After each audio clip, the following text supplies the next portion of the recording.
226번 중강간죄의 심신상실과 항거불능 상태. 쟁점. 중강간 강제추행죄에서 항거불능 상태의 의미. 형법 제299조는 사람의 심신상실 또는 항거불능 상태를 이용하여 간음 또는 추행을 한 자를 형법 제297조, 298조의 강간 또는 강제추행의 죄와 같이 처벌하도록 규정하고 있다. 여기서 항거불능의 상태라 함은 형법 제297조, 298조와의 균형상 심신상실 이외의 원인 때문에 심리적 또는 물리적으로 반항이 절대적으로 불가능하거나 현저히 곤란한 경우를 의미한다.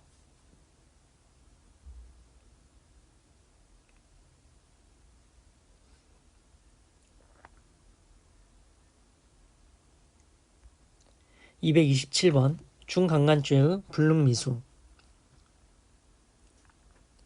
형법은 폭행 또는 협박의 방법이 아닌 심신상실 또는 항거불능의 상태를 이용하여 간음한 행위를 강간죄에 준하여 처벌하고 있으므로 그 중강간의 고의는 피해자가 심신상실 또는 항거불능의 상태에 있다는 것과 그러한 상태를 이용하여 간음한다는 구성요건적 결과 발생의 가능성을 인식하고 그러한 위험을 용인하는 내심의 의사를 말한다.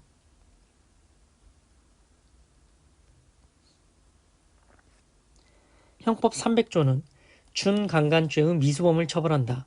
또한 형법 27조는 실행의 수단 또는 대상의 착오로 인하여 결과의 발생이 불가능하더라도 위험성이 있는 때에는 처벌한다. 단 형을 감경 또는 면제할 수 있다라고 규정하여 불능미수범을 처벌하고 있다. 따라서 피고인이 피해자가 심신상실 또는 항거불능의 상태에 있다고 인식하고 그러한 상태를 이용하여 간음할 의사로 피해자를 간음했으나 피해자가 실제로는 심신상실 또는 항거불능의 상태에 있지 않은 경우에는 실행의 수단 또는 대상의 착오로 인하여 준강간죄에서 규정하고 있는 구성요건적 결과의 발생이 처음부터 불가능하였고 실제로 그러한 결과가 발생하였다고 할 수 없다.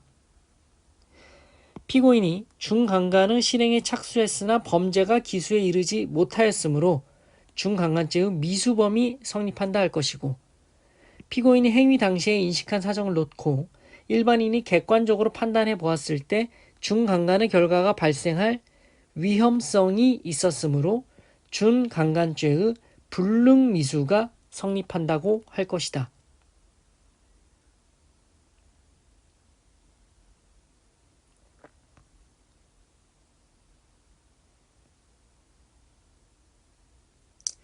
장애미수 또는 중지미수는 범죄의 실행에 착수할 당시 실행행위를 놓고 판단했을 때 행위자가 의도한 범죄의 기수가 성립할 가능성이 있었으므로 처음부터 기수가 될 가능성이 객관적으로 배제되는 불능미수와 구별된다.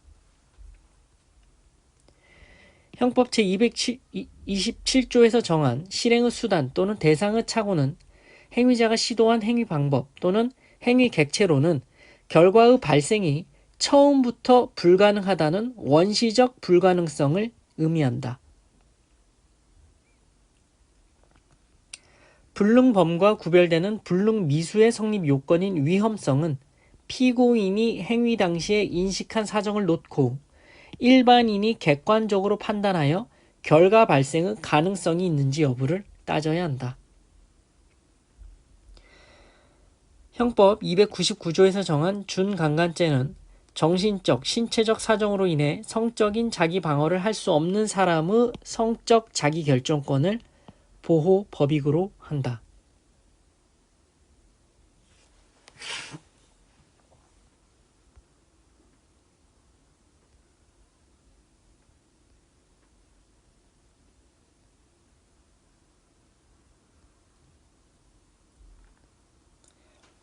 (228번) 강간치상죄의 상해. 강간 행위에 수반하여 생긴 상해가 극히 경미한 것으로서 굳이 치료할 필요가 없어서 자연적으로 치유되며 일상생활을 하는데 아무런 지장이 없는 경우에는 강간치상죄의 상해에 해당되지 아니한다.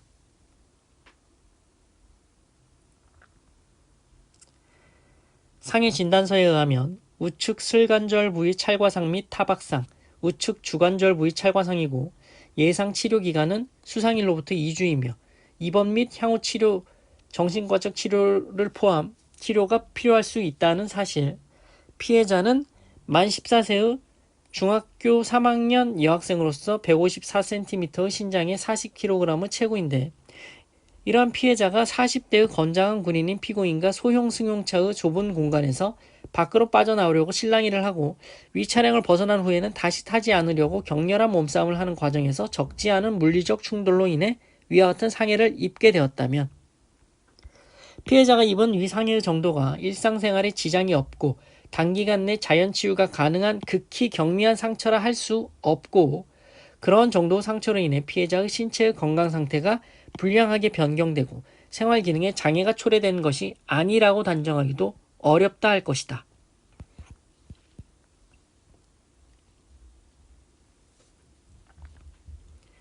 (229번) 강간치상죄의 예견 가능성.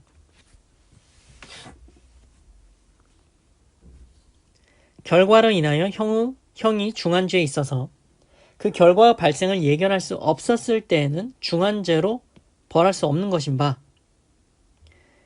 피해자가 피고인과 만나 함께 놀다가 큰 저항 없이 여관방에 함께 들어갔으며 피고인이 강간을 시도하면서 한 폭행 또는 협박의 정도가 강간의 수단으로서는 비교적 경미하였고 피해자가 여관방 창문을 통해 아래로 뛰어내릴 당시에는 피고인이 소변을 보기 위해 화장실에 가 있는 때여서 피해자가 일단 급박한 위해 상태에 벗어나 있었을 뿐만 아니라 무엇보다 4층에 위치한 위 방에서 밖으로 뛰어내리는 경우에는 크게 다치거나 심지어는 생명을 잃을 수도 있는 것인 점을 본다면 이런 상황에서 피해자가 강간을 모면하기 위해 4층에서 창문을 넘어 뛰어내리거나 또는 이로 인해 상해를 입기까지 되리라고는 예견할 수 없다고 봄이 경험칙에 부합한다 할 것인 바 강간치사로 처단한 것은 법리오해 또는 체증법칙 위배의 위법이 있다.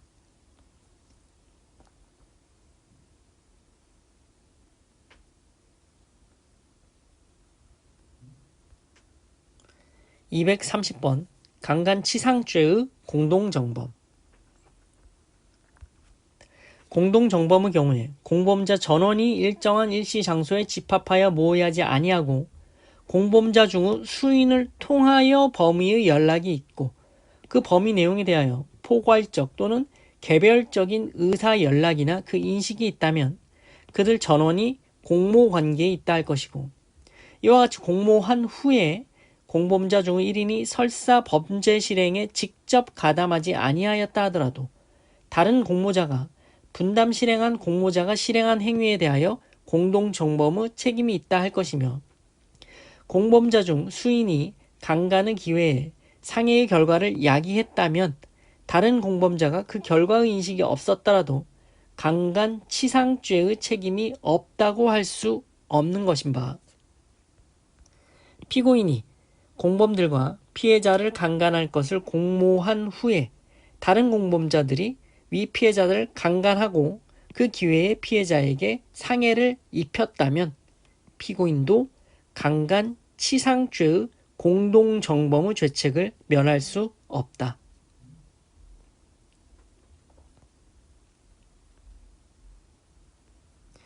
(231번) 위계의 의미. 2002도 2029 판결은 2015도 9436 전원합의체에 의해 변경이 되었습니다. 일단 2002도 2029 종전의 판결의 요지를 보시죠. 형법 302조 소정의 위계에 의한 심신미약자 간음죄에 있어서 위계라 함은 행위자가 간음의 목적으로 상대방에게 오인 착각 부지를 일으키고는 상대방의 그러한 심적 상태를 이용하여 간음의 목적을 달성하는 것을 말하는 것이지 여기에서 오인 착각 부지란 간음 행위 자체에 대한 오인 착각 부지를 말하는 것이고 간음 행위와 불가분적 관련성이 인정되지 않는 다른 조건에 관한 오인 착각 부지를 가리키는 것은 아니라 할 것이다. 이 사건에서 피고인이 공소의 일에게 남자를 소개시켜 주겠다고 거짓말을 하였다는 점 외에는 달리 공소의 일을 가늠하기 위해 어떤 위계를 하였음을 인정할 증거가 없다. 피고인이 공소의 일을 여관으로 유인하기 위해 위와 같은 거짓말을 하고 공소의 일이 이에 속아 여관으로 오게 되었고 거기에서 성관계를 하게 되었다 할지라도 그녀가 여관으로 온 행위와 성교 행위 사이에는 불가분의 관련성이 인정되지 아니한다.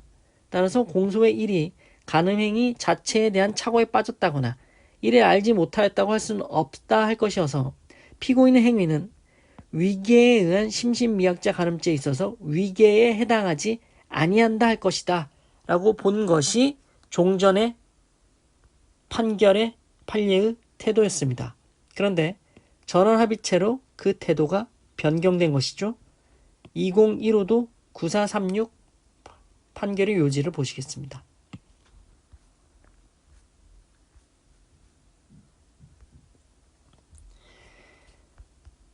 자, 2020년 8월 27일에 선고된 2015도 9436 위계에 의한 간음죄에 있어서 위계음이